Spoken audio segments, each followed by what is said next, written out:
तो क्या तुम सोच रहे हो अवेंजर्स एंड गेम के बाद अवेंजर्स के सारे खतरे उनसे दूर चले गए हैं? ना मुन्ना ना, अवेंजर्स के लिए अभी एंड गेम से भी बड़ा खतरा इंतजार कर रहा है और उस खतरे का नाम है डूम्सडे। अब तक हमने जितने भी विलेंस देखे हैं उनका मोटिव था पावर या कंट्रोल, जैसे थैनोस, लोकी या अल्ट्रॉन। लेकिन अवेंजर्स डूम्सडे का विलन एक कॉस्मिक एंटिटी है जिसका गोल सिर्फ एक चीज है, डिस्ट्रक्शन ऑफ ऑल रियलिटी। देखो, डूम कोई कॉस्मिक एंटिटी नहीं है, लेकिन उसके साथ वाले पक्का हो सकते हैं। इसके बारे में आगे बताता हूँ, लेकिन उससे पहले सुनो कि डूम किसी भी एलियन प्रजाति का नहीं है, लेकिन वो टाइम और स्पेस को मैनिपुलेट कर सकता है। याद है ना डॉक्टर स्ट्रेंज की माँ का ब्रदर डोरमामू, कैसे उसे डॉक्टर स्ट्रेंज ने अपने टाइम लूप में फंसा के मारा था। सोचो अगर ऐसा ही कुछ डॉक्टर डूम अवेंजर्स के साथ कर दे तो क्या होगा, जबकि डॉक्टर डूम डॉक्टर स्ट्रेंज से काफी ऊपर लेवल पे है। काम ही खत्म। वैसे क्या तुम्हें याद है अवेंजर्स एंड गेम के बाद हमारे अवेंजर्स की टीम थोड़ा सा ब्रेक पे गई थी, राइट? लेकिन अब मूवी में कुछ ऐसा हो सकता है कि हमारा डूम रियलिटी के साथ थोड़ी छेड़छाड़ कर दे और हमारे अवेंजर्स को अपने दोस्त बचाने के लिए वापस एक साथ आना पड़े। लेकिन इस बार हमारे अवेंजर्स को टाइम के अगेंस्ट लड़ना पड़ेगा, क्योंकि डूम की पावर है रियलिटी ब्लेंडिंग, जिससे वो किसी के भी डिसीजन को चेंज कर सकता है, लेकिन उनको इतना पता नहीं चलेगा, लेकिन डिसीजन चेंज हो जाएगा। समझ रहे हो ना?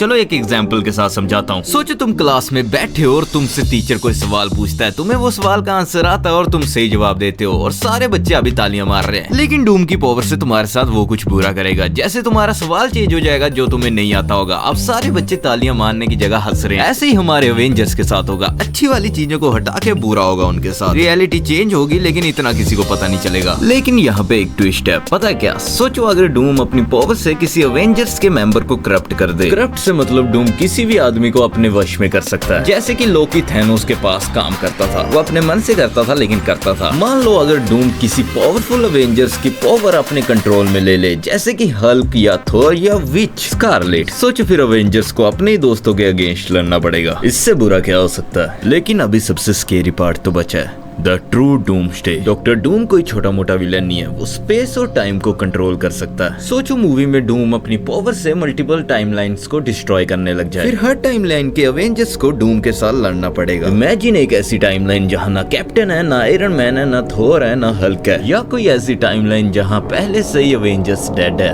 Like Deadpool kills the Marvel universe. अब खुद का दिमाग चलाओ, ऐसी टाइमलाइन यहाँ कोई पावरफुल अवेंजर एग्जिस्ट नहीं करता, या ऐसी टाइमलाइन यहाँ कोई भी अवेंजर नहीं करता, वहाँ तो डूम का जीतना पक्का ही है। अब इस टाइम पे हम सबको पता है कि अवेंजर्स का जीतना, वो भी against Doom, is not possible. लेकिन ना मुन्ना ना, अभी अवेंजर्स का सबसे खतरनाक वेपन तो बचा हुआ है। सोचो क्या, कुछ ऐसे पत्थर जो अभी असली अवेंजर्स की दुनिया में कुछ भी नहीं है, सिर्फ पेपर वेट बन के रह चुके हैं। हाँ सही पहचाना, इन्फिनिटी स्टोन। लेकिन अगर वो किसी और डायमेंशन में मिलते हैं तभी वो काम के हैं। लेकिन लास्ट में इतना मत भूलना कि इस बार कोई पुराना विलन भी अवेंजर्स की साइड में हो सकता है, लाइक थैनोस या अल्ट्रॉन या कोई भी, क्या पता। चलो जाते जाते कमेंट्स में इतना बता के जाओ कि तुम्हें क्या लगता है, अवेंजर्स इस बार अपनी दुनिया बचा पाएंगे या फिर अवेंजर्स की ये 2 लास्ट मूवीज हैं। चलो ये सब तो हम टाइम के साथ पता कर भी लेंगे, लेकिन अभी जो तुम कर सकते हो वो है लाइक, सब्सक्राइब। जल्दी करो।